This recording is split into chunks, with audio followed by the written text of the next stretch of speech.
was too young to really realize the significance of it. I turned 11 in December 1938, and in January 1939, my uncle, who lived in California, sent passports and papers for us to immigrate to America, to New York, actually.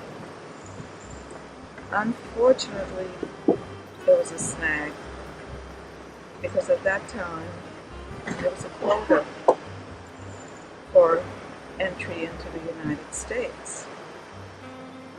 And my parents were born in Poland, and I was born in Vienna, Austria. And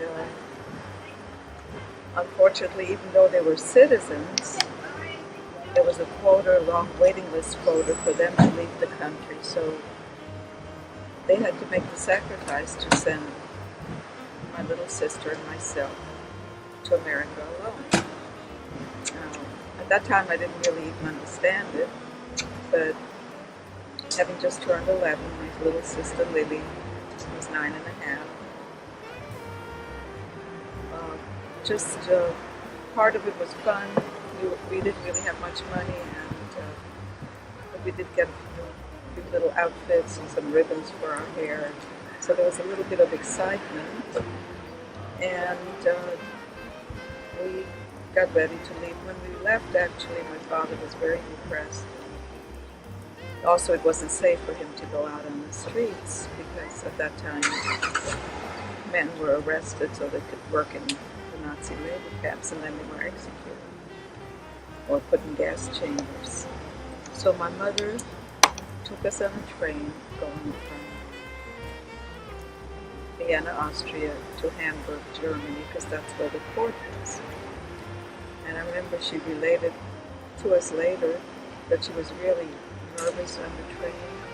She was an attractive woman in her late 40s, bright red hair, and she said all the Nazis were looking at her. And she was really nervous traveling along with her little children. She didn't want them to know that she was Jewish. Well, the ship we went on was an American ship, and it was called the President S.S. Harding, named after President Harding. And so I remember standing shipside at the dock in Hamburg, and my mother, I recall, she just stood there, just didn't say anything. And in those days, mothers didn't really hug children. They weren't demonstrative that way. I remember she didn't hug us. And she never had before, so that was nothing new. Anyhow, I remember walking up the gangplank with my little sister. We were holding hands, and we got on the ship. And it was an American ship. Nobody spoke German on it. And we were two little kids, and I know my mother gave me a little red purse with a handle on it. And I was told I was responsible because my sister had always been more of a crybaby, and I guess I must have been more mature at the time. And even though my parents didn't even let us cross the street alone, but somehow I was entrusted to take care of her. And I was told that if I lost that suitcase, that the little purse, that I couldn't get into America. And that's really frightened me, because I thought I'd forever have to stay on a ship. Well, I found out later, of course, the reason I was told this is that our passports were in the little suitcase, and the key to the suitcase was in the red purse. I wish I still had that purse, but I don't.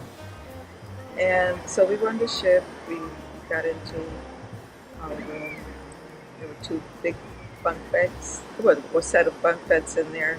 They seemed really high. My sister slept on the upper. I slept on the lower. And one night, there was a terrible storm. And we were both frightened. It was in the middle of the night. We both started crying. The ladder fell down. My sister couldn't get down. We just were too frightened to move. So we cried, and there was a knock on our room, and the man came to the door, and he spoke with English. He happened to speak German for some reason. I guess he must have talked to us and we didn't understand. He was a German who happened to know a little English, and he said, "Where are your parents?" In German you say, "Wo sind deine Eltern?" And I said, "Wir fahren allein. We're here alone." So he became a little compassionate, and he said, "Oh, well, how could they send you alone?" And I didn't really know what to answer. But he didn't bother us after so many years later.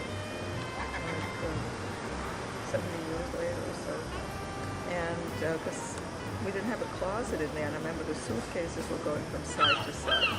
But the storm subsided, and as kids we were in the regular lower class accommodations, and it seemed like every day we snuck upstairs to go into first class. They had little desks there with stationery, and it was really fancy, and I just remember they chased us out of first class to go back to where we belonged.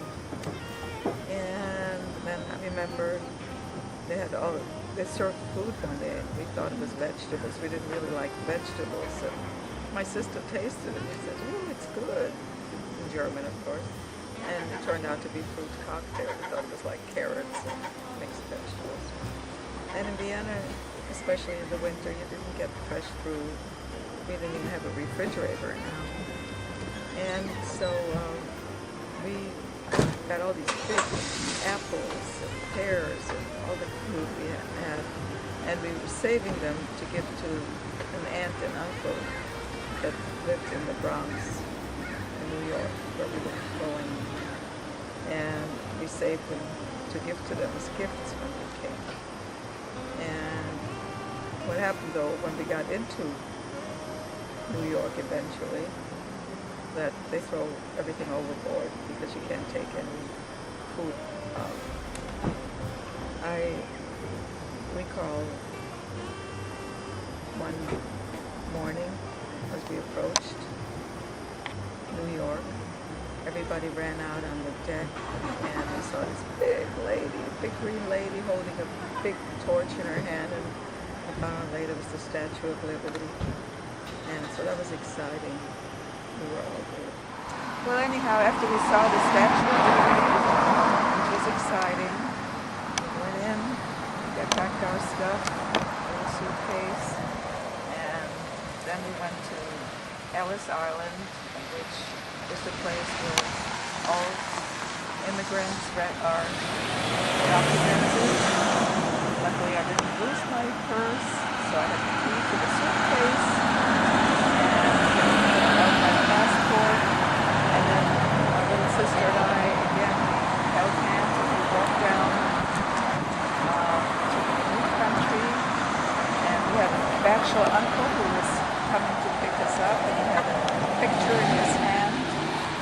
And see, we were the two little children he was going to be taken care of. And we lived with a couple of other bachelor uncles, and he picked us up, and my nickname at that time was Ditta, which is short for Edith. And his first words I remember, he said, "Hurry up." And he took us to a car which had a rumble seat, and we went to this, they have a little restaurant which is open 24 hours.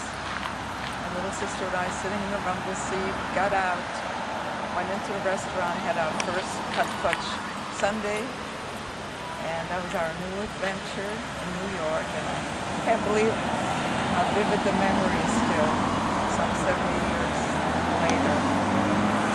And it was the year 1939. I remember the first song that I heard was "Somewhere Over the Rainbow" from Wizard of Oz, Judy Garland.